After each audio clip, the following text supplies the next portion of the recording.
Hey there, my name's Danny Leibrandt, and I'm the founder of Pest Control SEO, where we grow pest control companies with SEO.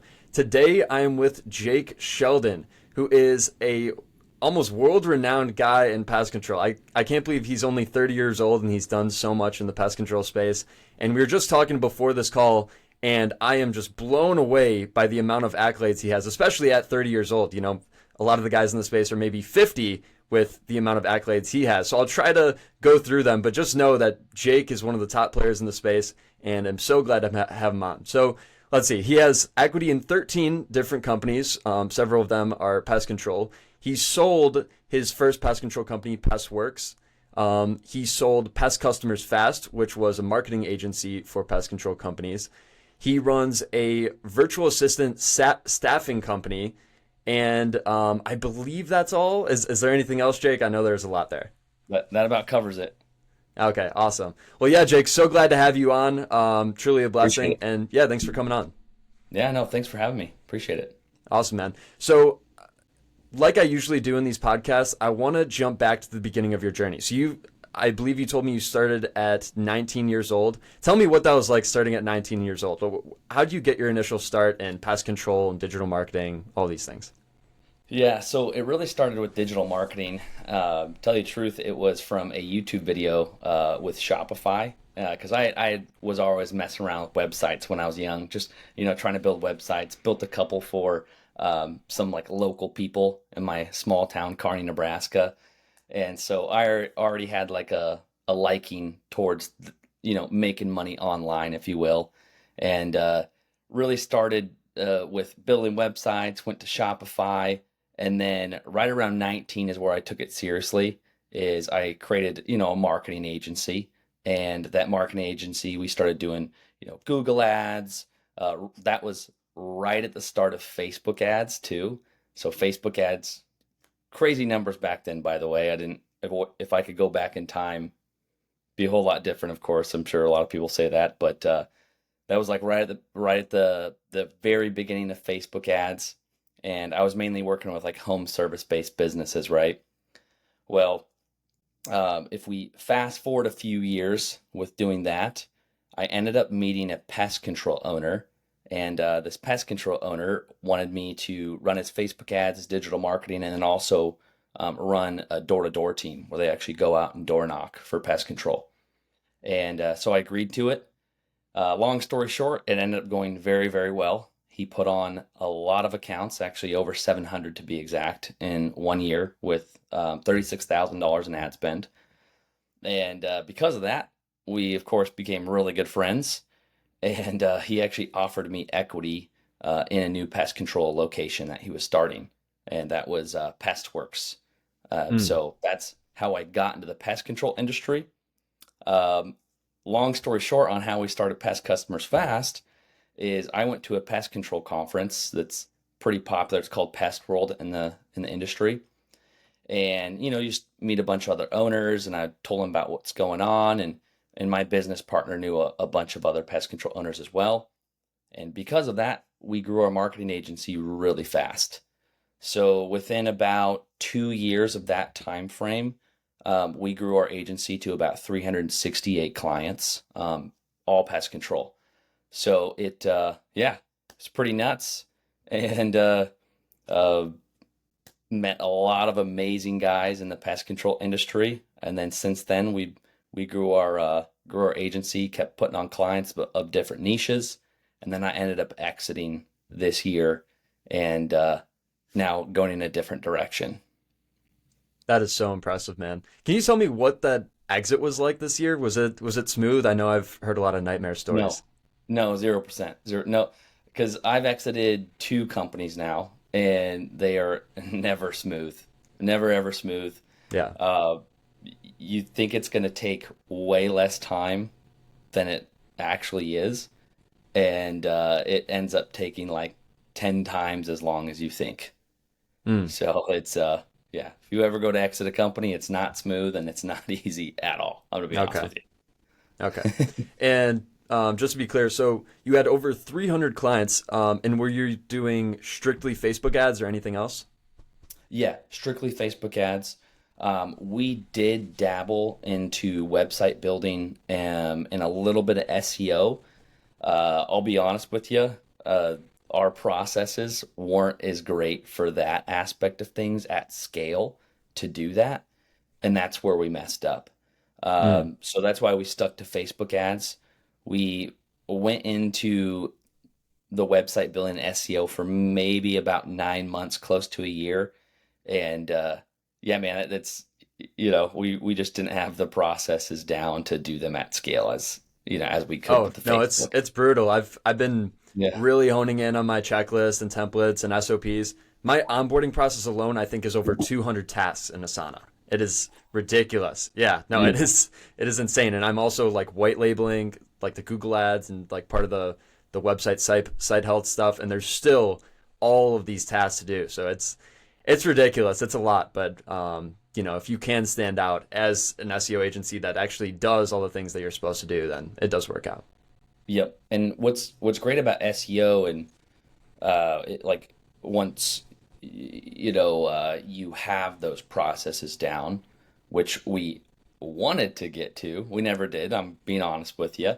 But the great thing about SEO is it's very, very good retention. Mm. Uh, Facebook ads, if there's agency owners watching this, Facebook ads are great. You can put on a lot of clients.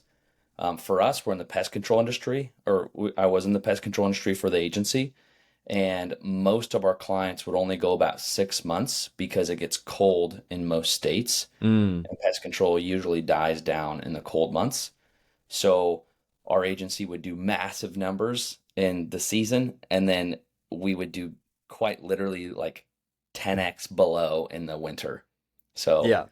we took vacations at the same time the pest control guys were basically because it Yeah. was just it was yeah. So it was very very up and down with the pest control industry. But if you know one pest control owner, they typically know a few others. So if you do a Mhm. good job, they'll love you forever and they'll refer you. So Yeah. Yeah, that's the beauty of SEO. Once you get things going for a few months or so, because it usually takes some time to ramp up. But if you get a Mhm. client to stay for a few months, like up to 6 months, and they actually start to see results, then they're basically going to stay forever because you just keep seeing it's almost exponential. And then you start targeting all the other keywords, not just their main ones. Yeah. So a lot of potential there. But I wanted to ask you, so over 300 clients running Facebook ads, I'm sure you've noticed some patterns, kind of almost cracked the code. What can you tell pest control company owners or maybe marketing agency owners about Facebook ads? Like what is the key to Facebook ads? Oh man. Well, number one is your audience, just targeting the right audience. And I teach a class now about this, and that's like one of the main things that we cover is know your audience. And that goes down to the nitty gritty, even in your area.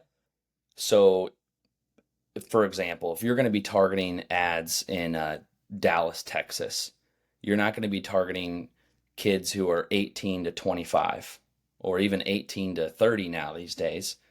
And that there's just not homeowners, right? We're looking Mm. for homeowners in a specific Hmm. age range that are interested in things that would relate to pest control. I'll give you an example like home improvement. I would typically target females between usually around 44 to 54. So, and that's an example. It does change, of course, for every area, but that's pretty typical as far as like your audience goes. You want to have those key interests in there as well. Also, if the client has a lookalike audiences, so if they have like a custom audience, they have a good list. Some are smaller and we can't do a lookalike audience, but lookalike audiences are fantastic for larger areas like a Dallas, Miami, Oklahoma, those areas. Now, another thing that they need to have is a fantastic offer. If a company has the best audience, the best sales reps, the best service ever, but their offer is $10 off, it's Mm. not going to do anything. It's just you're not going to get anywhere, no matter how amazing your company is. Okay. But if a new company comes in and they're like, hey, we'll give you your first treatment 50% off and we'll give you a mosquito control service for free Mm. if you sign up for the year, that's going to do so much better than the best company ever, right? Let's just say it's the best company ever, but they only give a $10 off. The company B is going to do way, way better, even if their brand spanking new just started their company yesterday. They're going to get way Wow. more leads. Okay. So, No, I'm good. I'm glad we're touching on this because I actually have a client. He's trying to figure out his offer right now because it's been mainly kind of direct advertising, and now he's looking into running more so like Facebook ads or potentially sending I don't know, like direct mail to everyone's houses and have an offer on that mail. Could you give me like some other examples of offers just so people have an idea? Because I feel like some people just immediately think, oh, well, free inspection or I don't know, first one off, whatever. But could you like give me a very specific example of a great offer? yeah. And so, working with pest control companies all over the United States too, it's so different in each area. So, you're going to have to do a little market research on what the market can take. And Mm, so, for example, I had a client, they were in, what's that? Long Island, New York. So, very, very expensive area. And then you have a client, let's say, in their Des Moines, Iowa, right? The pricing difference is going to be astronomical mm, in those two scenarios.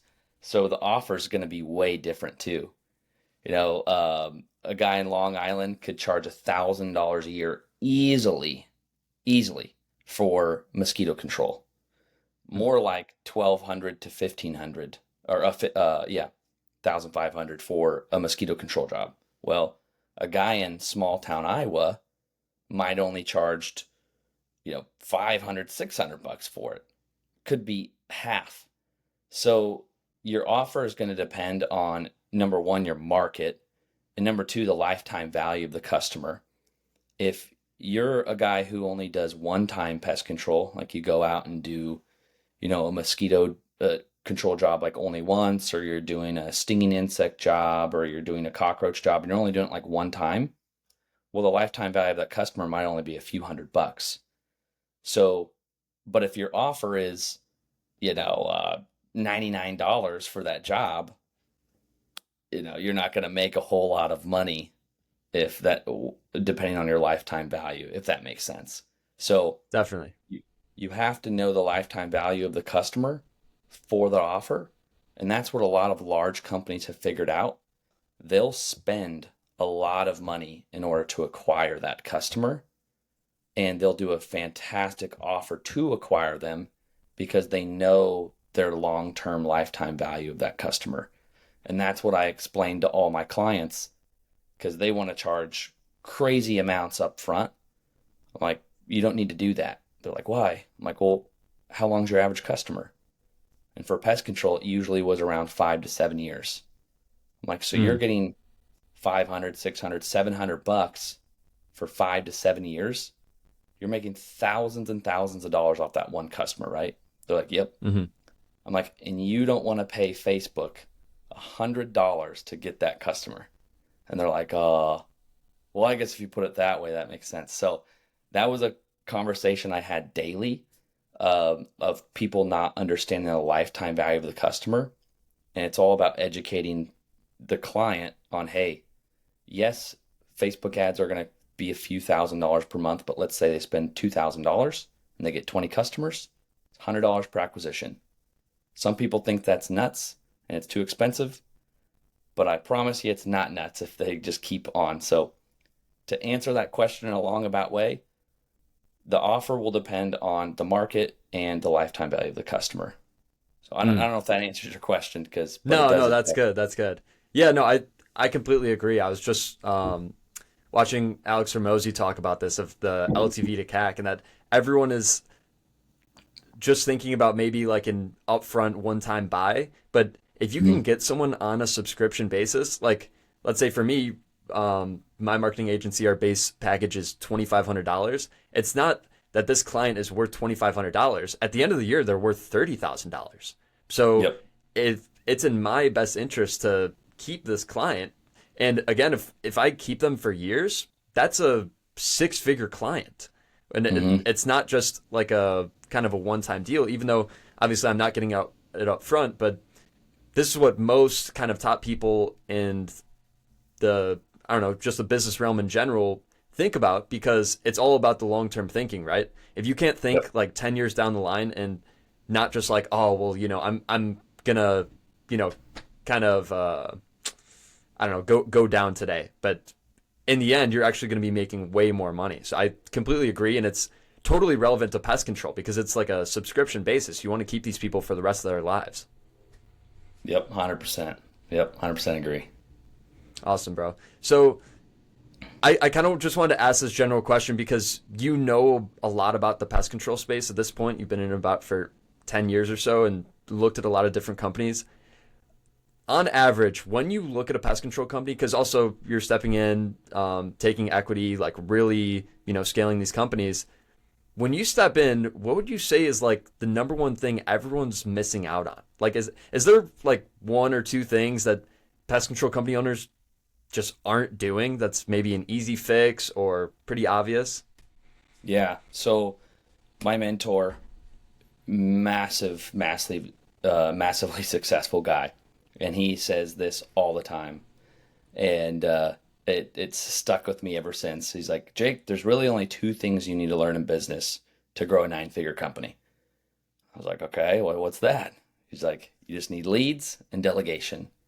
Mm. You can figure out leads, you'll never have to worry about sales coming through because you'll figure out the sales part. Even if you have crappy salespeople, that's okay because if you have enough leads, it's going to work out. Mm. So he's like, you don't even need good salespeople. You just need leads. So he's like, all you need is leads, delegation. And if you know how to delegate the work, you're not working 16 hours a day. You're not, being the, what's the word for it? I'm blanking. You're not being the bottleneck. That's the Mm. word I was looking for in the operation. So the first thing I do going into a business is I look at the bottlenecks and I look at their lead flow and how do I fix those two problems and how can we delegate anything that can be delegated immediately. So we have a lot of virtual assistants that work for us, and there's so many tasks that business owners, not just pest control owners, but that business owners are doing that they should never be doing. Like you realize you can pay someone 5 to 6, maybe a little bit more, but it's Mm. usually around $5 an hour. You can you can pay someone $5 an hour to do that job for you.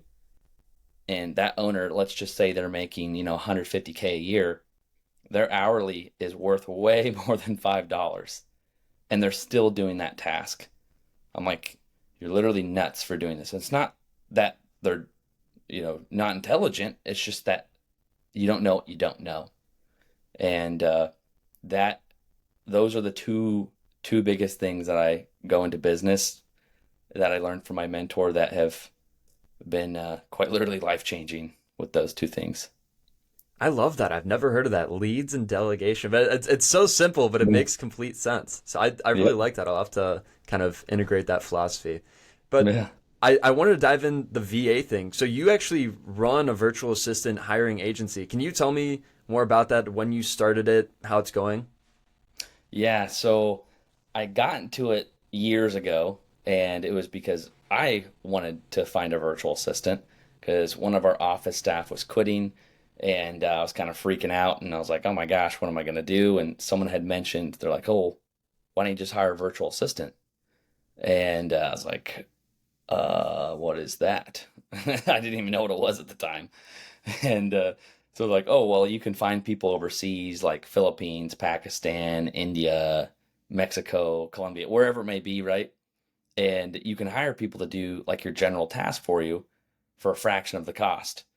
And, Hmm. in the agency world, almost everyone knows what a virtual assistant is, right? But in the regular business world, especially like the home service world, they have no idea that virtual assistants exist and what they can even do.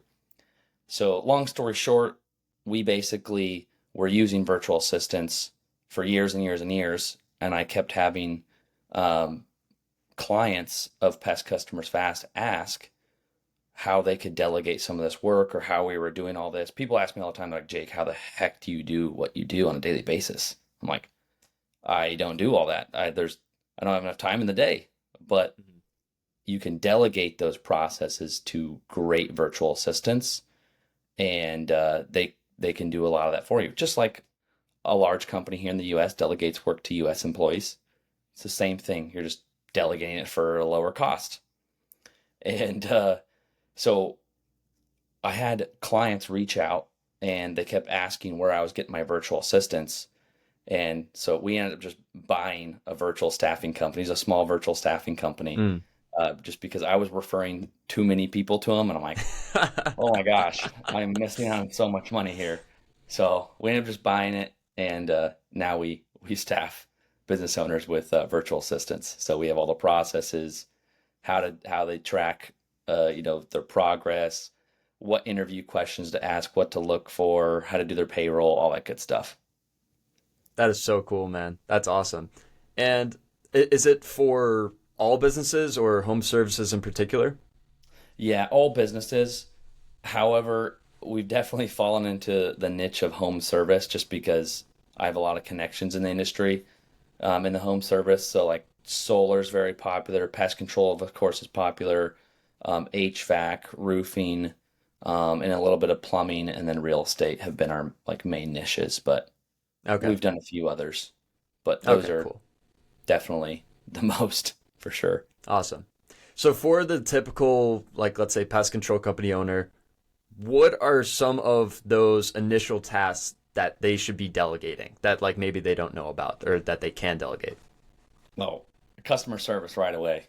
Mm. Get get someone on customer service answering the phone for you. That's where I see even most solo guys.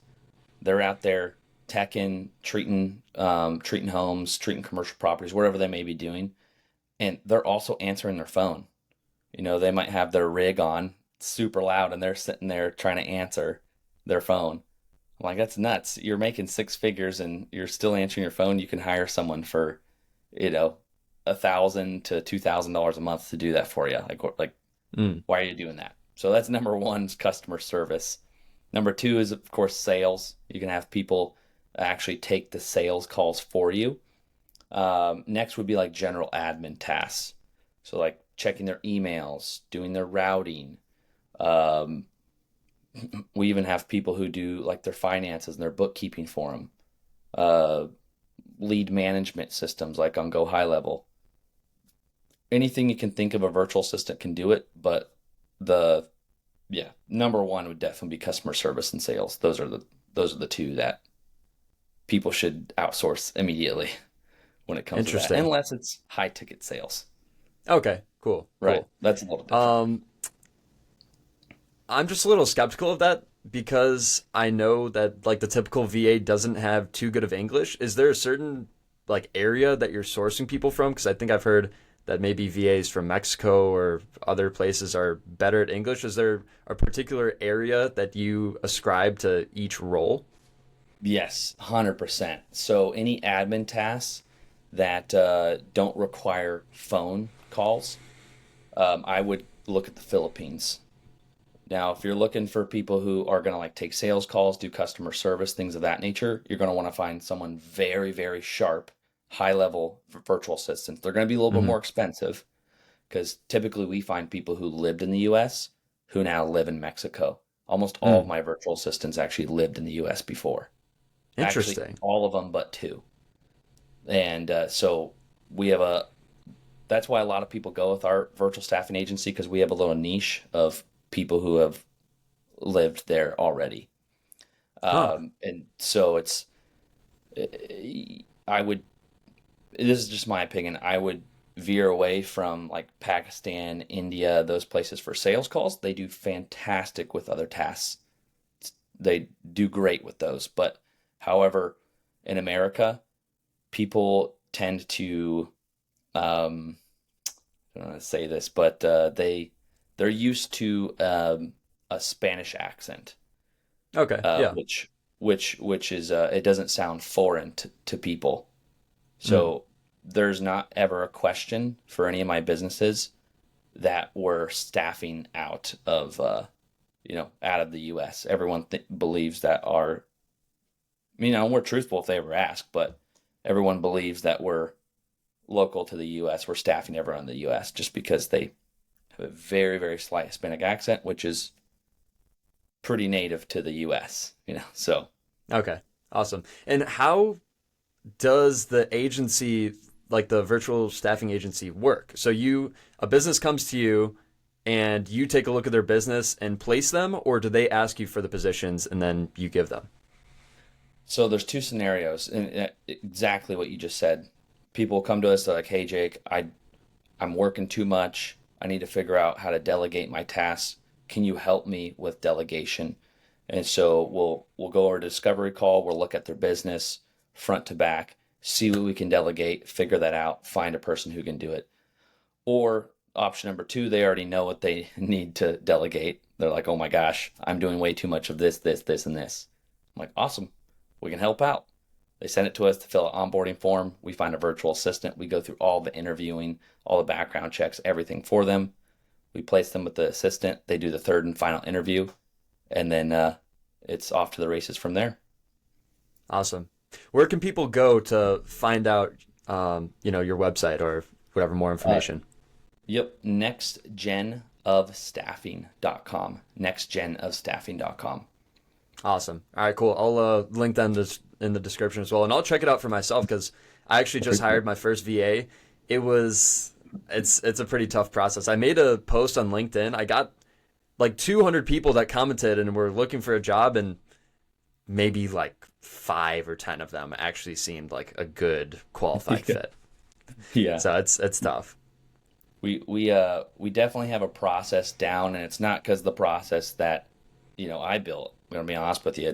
We bought the process basically, and we've made some adjustments, but it was pretty incredible what they already had set up on finding the proper assistance. I don't want to leak too much information because we definitely have like a niche, and I'll talk to you after this, but you'll have to hear what our virtual assistants sound like.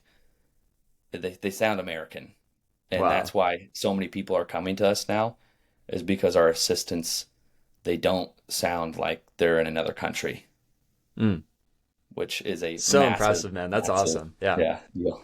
So Another thing I wanted to ask you about that we were talking a little bit about before the call was that now you are kind of running a different agency model. I believe that you were just kind of running a retainer base with the Facebook ads.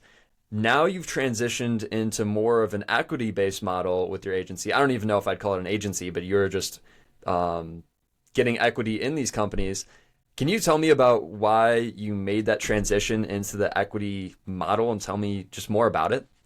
absolutely. So it actually, the idea was not mine. Came from a business partner of mine, good friend, and he had equity in a lot of businesses, and I was asking him how his model went. And basically, the model is, instead of a retainer model with the agency space, you come with a team to. And this will be a better explanation. Say there's a pest control company. I know pest control, and say there's a pest control company that needs Facebook ads, needs to delegate, needs SEO, needs Google ads, needs YouTube, needs et cetera, et cetera, et cetera, right? They need all these things, but they're really, really, really good at the servicing and really good at hiring technicians. That would be like a perfect scenario for me. Someone who already has that stuff down. They're just like, I just don't know how to grow to the next step. I would pay for the team. I pay for the virtual assistants. I set up the call center. I set up the ads. I set up all the lead flow, and I delegate the entire office. That would my portion be. And they would do all the servicing. I have my license, but I hate teching. I never want to do it. I didn't renew it the last time. Like I never want to kill another bug again. I just don't enjoy it at all. And so, and I was telling Jonas on that last podcast where you saw me, as I'm just not a bug guy, but I enjoy the pest control industry, just not a bug guy. And so that would be like a scenario for like your viewers, if they know something, say they, their dad owned a roofing company or whatever that may be, and they know roofing. But if they have like some of their skills, like if they know Facebook ads, Google ads, SEO, if they have some of those skills, they can leverage those skills. And instead of charging someone a fee, you ask for equity in their company to do that for them. Mm. Now, of course, you can't do that unless you have those skills. But if you do, you don't necessarily have to charge a retainer model. When I was younger, still young, but when I was younger, uh, I just wanted to make money quick. Agency model is very quick money. You can make a lot of Mm. money very fast. And as I approached 30, I was like, oh my gosh, this is like I'll never be able to sell this agency for 9 figures. Like it's just never going to happen. I don't know if I'll ever even hit 8 figures with this Yeah, agency. yeah. Like it would have to be such a giant agency to do that, to sell it Mm. for that. Um, so I was like, well, a lot of these other companies are selling for massive multiples. Like pest control sells for anywhere from a 2x to 4.5x on revenue. On revenue, by the way. Mm. So I was like, oh my gosh, if I put more of my time and effort into that, it's not as quick as money. It's much, much slower money. However, when you go to sell, you get a massive multiple and a huge payday at the end of the day. So that's where my mind was going. And like I said, I got the idea from a business partner who's done some crazy exits. And I was like, wow, okay, I need to stop focusing on the quick money now because I actually, in the next 5 years, I'll make less in the next 5 years than I made in the last five. However, once I go to sell, it will be large, large exits. So it was just like it's the delayed gratification side of things. Because again, agency money's very quick and you can make a lot of money very, very fast. Mm-hmm. It's extremely easy to hit 25, 30, 40, 50K. That's not hard. But if you ever want to make 8, 9 figures, that's very hard to do in agency. Mm. So that's why I transitioned out of it.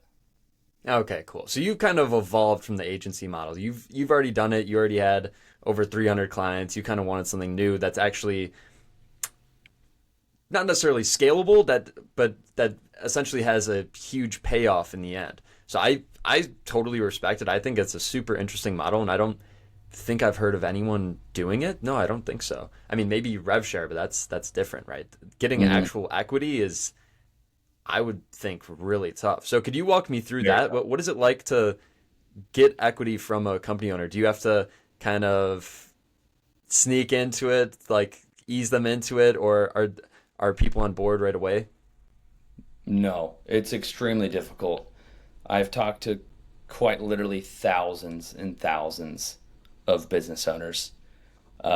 I've uh, probably pitched it a few hundred times to people who, because talk to thousands, and then you kind of Yeah, know yeah. when to pitch it and when not to pitch it. So I've pitched it to a few hundred, and like I said, I only have 13 companies, so my closing ratio is not great. Um, but you get better over time. Obviously, the more you've done and the more you can prove, because when you're going to get equity in a company, they want you to prove it, that Mm. you can help them. So you have to have real results. And, uh, you know, if someone's giving you equity in their company that's already making money, it's a big deal. So Okay. you can't just be, for someone watching the show and they're a brand new agency owner, it's going to be very difficult to do this Yeah. model if you don't have real life results. So Mm. that's the deal. And do you mind if I ask what percent are you looking for? Is there a range or is there like a set percent? Yeah, I'm looking for a range. So I've actually never got majority equity in a company besides the uh, staffing agency. But everything other than that is all below 50%. So I'm looking anywhere from 10% to usually around 45%, anywhere in Okay. that range. Uh, Very, very difficult. You're not going to get 50% or more. if you're, Okay. unless you're going to put some serious money down to like purchase the company, but that's a whole nother conversation. All right, awesome. So I believe you've had three exits. You've had the pest control company, the marketing agency, and then is there a third one or is it those two? Nope, just those two. Okay. What advice can you even give to someone like me about exiting a company? What exactly does that entail? Did someone reach out to you? Kind of walk me through the whole process. Yeah, make sure you have all your processes systemized to a T. Mm. Make sure you know all your numbers, like everything. Make sure you know, and even as far as numbers go, you need to know your lifetime value of the customer, how long your retention rate is, um, how you acquire those customers is really important too, that you have a systemizable lead generation model. And also when you're exiting, this was a huge issue for us exiting, is like I was the face of the company. And this Mm. is the mistake that I made is a lot of people knew my face and a lot of people knew because I was on podcasts and gone to conferences and spoke and did all that because I wanted to have like my brand, if you will. But that brand ended up becoming me, which is fine now, but for my exit it stunk because, Mm. you know, I was the brand. And so if I could Yeah, give yeah. anyone advice, delegate that aspect as you go. You're not going to be able to do it right away, of course, but as you go, start making the brand sellable, not Mm. you. Make the brand sellable because then it's going to really stink when you go to sell and someone's like, "Oh, you are the brand." Like I can't buy you, so Yeah, yeah. that's uh that's that's where we made a mistake in that aspect of things, and it's really hard to actually get the value out of the company on what it actually produces because they're like, oh, well, as soon as you leave, the business is going to lose a lot of revenue. Not everything, of course, but it's going to lose a lot. So that's something I tell every agency owner, or really even any business owner that asks me about that. I'm like, just make sure you build a brand with Mm. the actual brand. Awesome. Yeah, but that's not based around your face. And I honestly struggle with that problem. I mean, this is the agency podcast. I'm the one hosting it. So I mean, hopefully I can pass this on to someone else hosting it and then, it's not solely dependent on me. Yeah, but I will say it is nice building like my personal brand over the past few years because now people know who I am and it's a lot easier to leverage different things. So it's yeah, it's kind of a coin toss on which direction you want to go. If you're trying to do a massive sell someday, you don't want to build you as the brand. But if you're looking, I don't know, it's a toss up because I talked, I listened to people like Alex Hermosi and Russell Brunson and Gary Vee and all these guys talk about building your personal brand, which it has been great, but also you talk to private equity or hedge fund guys and they're like, I want to buy the brand, not you. Mm. So Yeah, definitely. depends. And where is most of your time committed to right now? Because I feel like taking equity in 13 different companies would take a lot of time, but I guess you're outsourcing most of the work. Where's most of your time going right now? Yeah, so most of my time is going to two different companies. I can't technically say where that's going right now. It'll be public soon, but it's going to two different companies, and then pretty much everything else is delegated out. As far as like daily tasks, I do, however, go and check and manage my virtual assistants every day. That's something I do still have to do. Um, I'll end up delegating that out, but right now I still oversee every single operation with my virtual assistants on what they're doing on a daily basis. And that's allowed me to, be able to do as many things as I can. But the two new things I am putting a lot of time into. since they are new and I don't have any of the processes and things built out quite yet. But Awesome, man. And what does the future look like for you? I mean, I'm sure you want to eventually have an exit from these 13 companies, but anything else that you can share with us? yeah, so future, I definitely want to have an exit here in the next, I'm thinking anywhere from 5 to 10 years maximum. I'm 30 now, so I'll be 40 in 10 years. I definitely would like to have an exit when I'm 40. Both my business partners have had massive exits. One of them was right near 9 figures, just right below, and the other one was half of that. So they're both huge, huge entrepreneurs in the space, and they basically told me, they're like, Jake, the next exit, it literally does not make sense for me to do anything less than 9 figures. They're like, my opportunity cost is so high, so we have to hit 9 figures, or all like why would I do this all over again? Because they already have enough money to do whatever they want the rest of their life. They just do it for the fun of it now. It's the game, right? It's Hmm. the game of business, which is just fun. Yeah. And so I have crazy, crazy, awesome partners. I literally cannot believe that they trust me and that they wanted to partner with a guy like me, because these guys are on a totally different stratosphere than I am. I am so blessed to be Mm. partnered with these guys. And so just based on like their belief and where I believe we can go, I think we'll have a 9 figure exit within the next 5 to 10 years. That is so cool, man. And can Oh, you explain that more in depth? So you had two partners that both sold for a ton. Was that in a pest control company? What company was that? yeah. So one was a pest, one was a solar. I can't technically say what they are, but Yeah. yeah, everyone will know here shortly. Okay. Okay. So you were so the company fully exited. So you also got some equity in that, and as in some Oh, their companies? yeah. Were you already a partner in them? Or Oh no, gosh, I wish. Nope, oh, okay. I was Okay. not. Nope, I wish. Yeah. No. Even just a sliver of that. Just get a few Yeah, even a million. sliver. Yep. Yeah. Nope. Unfortunately, no. Okay. Was Okay. not. That's too bad.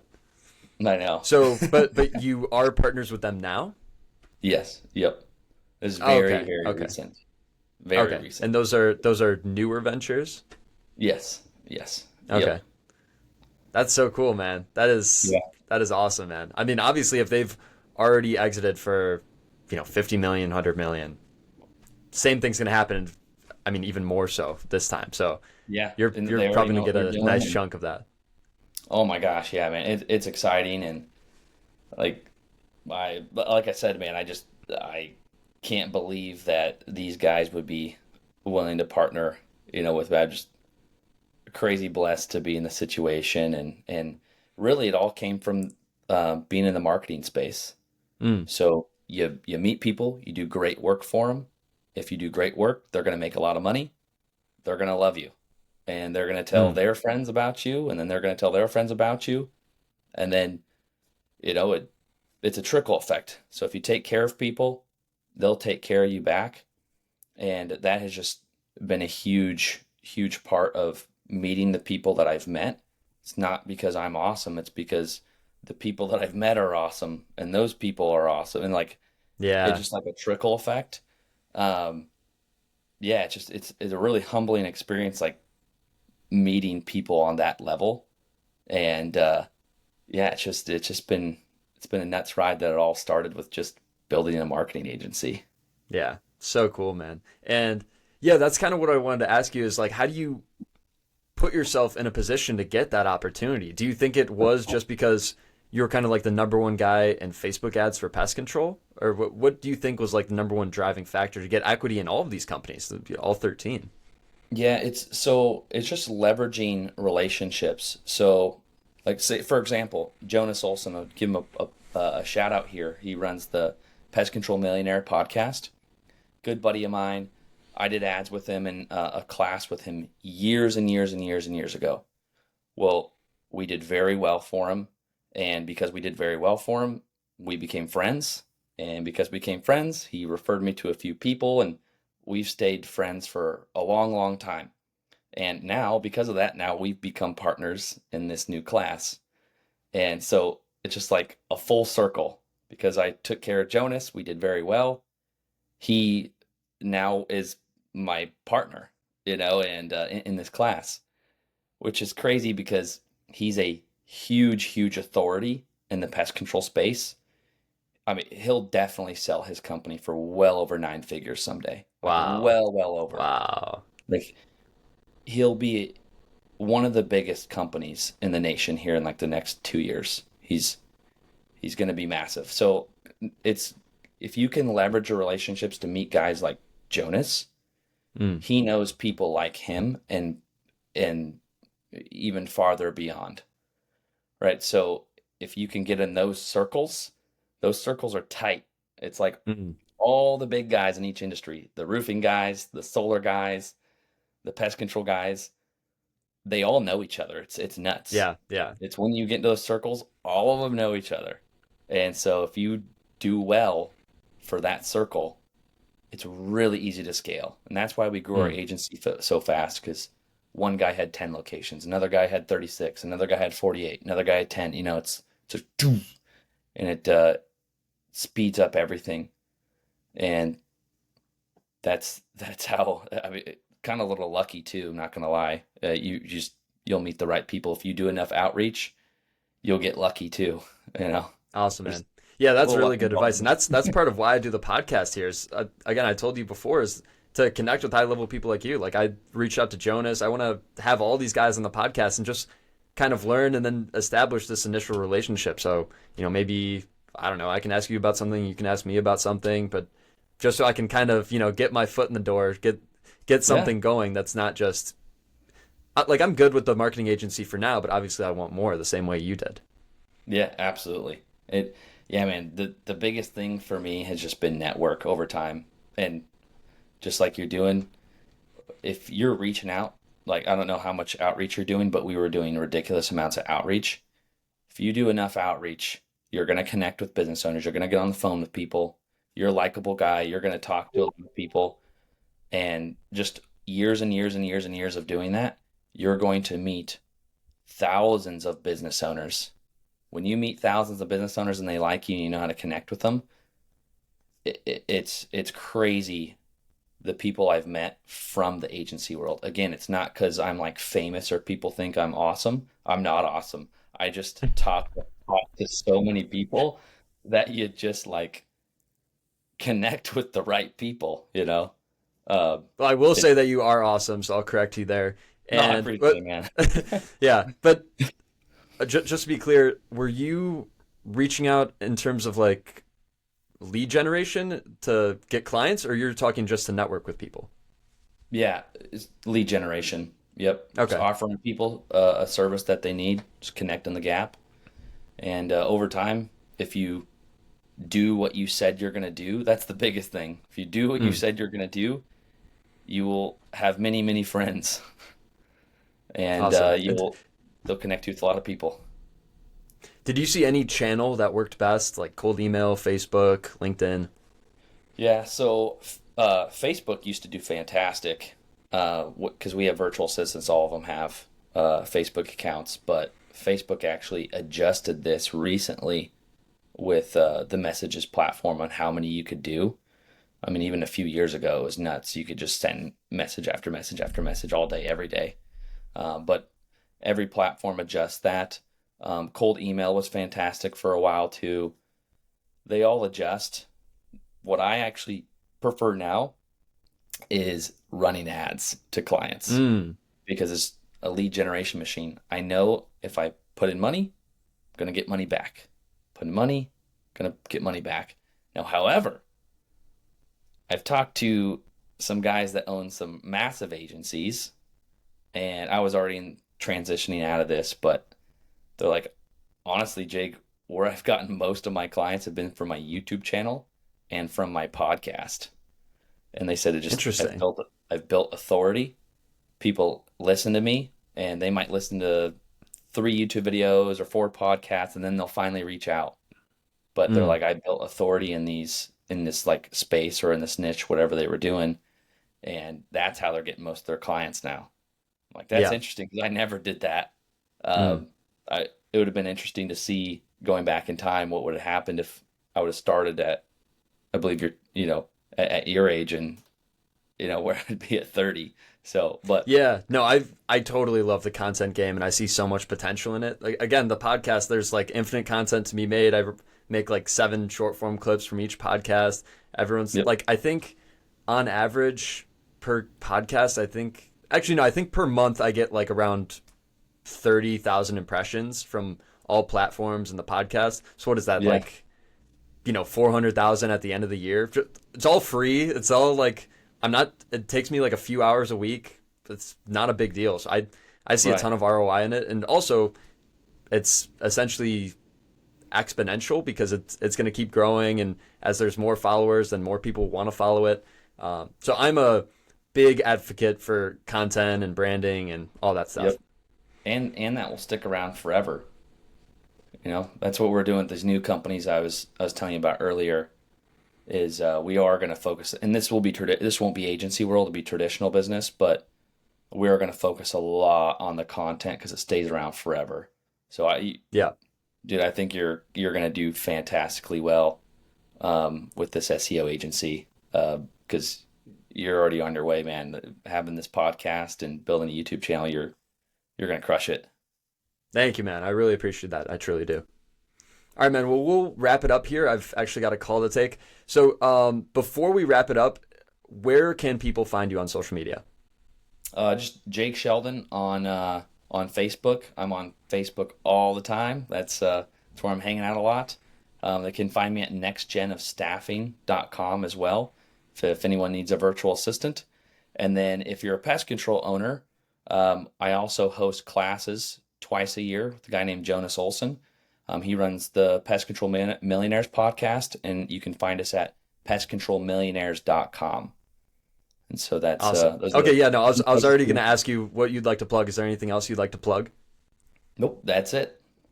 Okay, awesome, man. Well, it's so great to have you on the show. I appreciate Hopefully, it. I can have you on in another few months or so because this was a blast, and there's so many more questions I'd like to ask you. Awesome, man. I'll be happy to come back.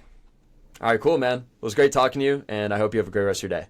Absolutely. You too, brother. Yeah. Thanks again. See you, man.